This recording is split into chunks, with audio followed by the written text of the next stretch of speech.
मैनपुरी में डिंपल यादव के साथ रघुराज का बड़ा दांव। डिंपल को रघुराज शाक मुलायम दांव से हराएंगे। मुलायम की रणनीति पर चले शाक, जानते हैं सपा की काट।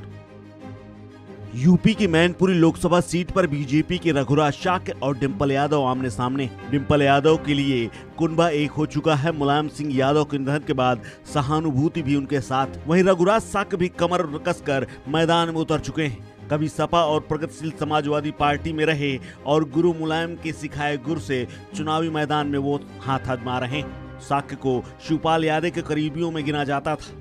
इसी साल फरवरी महीने में चुनाव से ठीक पहले उन्होंने डिप्टी सीएम केशव प्रसाद मौर्य से बीजेपी में साथ शामिल हो गए थे।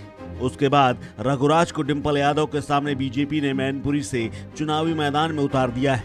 पूर्व सपाई और शिवपाल के करीबी रह चुके रघुराज को उतारकर बीजेपी ने ऐसा दांव खेला है जिस चुनौती से निपटना अखिलेश यादव के लिए मुश्किलों भरा हो सकता है। शिवपाल यादव को साथ लाकर अखिलेश ने हालांकि बड़ा काम कर लिया है, लेकिन शाक ऐसे नेता हैं जो समाजवादी पार्टी के हर दांव को समझते हैं, क्योंकि मुलायम के लिए कभी वो फील्डिंग लगाने का काम किया करते थे। रघुराज पहले सरकारी नौकरी करते थे और नगर पालिका में कर अधीक्षक थे। वह जसवंत नगर विधानसभा सीट के जातीय समीकरणों और आंकड़ों को बखूबी समझते हैं। इसीलिए मुलायम सरकारी नौकरी छुड़ाकर उन्हें राजनीति में ले आए थे। मैनपुरी लोकसभा में यादवों की तादाद के बाद सबसे ज्यादा शाक बिरादरी है और उसी से ताल्लुक रखने वाले रघुराज सियासत के मंझे हुए खिलाड़ी हैं। राजनीति में उनके आने की वजह से उनकी बिरादरी भी उनके साथ है और इसके अलावा सबसे बड़ी बात यह है कि उनकी बिरादरी ही मुलायम के करीब लाने की सबसे बड़ी वजह भी थी। मुलायम मैनपुरी और इटावा में यादव मुसलमानों के साथ शाक बिरादरी को अपना दखल चाहते थे। उसके लिए उन्होंने किसी वफादार आदमी की जरूरत थी। रघुराज शाक छात्र राजनीति से आए थे और युवा अधिकार जागरण मंच और सूर्यवंशी एकीकरण मंच की अगुवाई करते थे। इसी वजह से मुलायम ने उन पर अपना दांव लगाया था। जब मुलायम मैनपुरी लोकसभा से चुनाव लड़ रहे थे तो रघुराज भी स्थानीय समीकरणों और शाक्यों को उनके पक्ष में करते थे।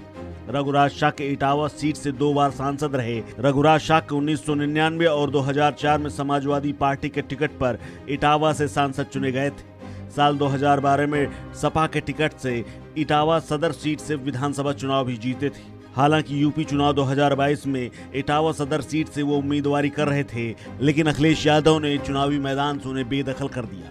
रघुराज शाक ने तब परिवार की लड़ाई में खुद को अपमानित करने का आरोप लगाते हुए सीधे सपा संस्थापक मुलायम सिंह यादव को निशाने पर लिया था। उसके बाद वे शिवपाल यादव के साथ जुड़ गए थे। 5 साल उनके साथ रहे। प्रगतिशील समाजवादी पार्टी को मजबूत बनाने का प्रयास भी किया, लेकिन चुनाव के समय उन्हें इसका लाभ नहीं मिल पाया।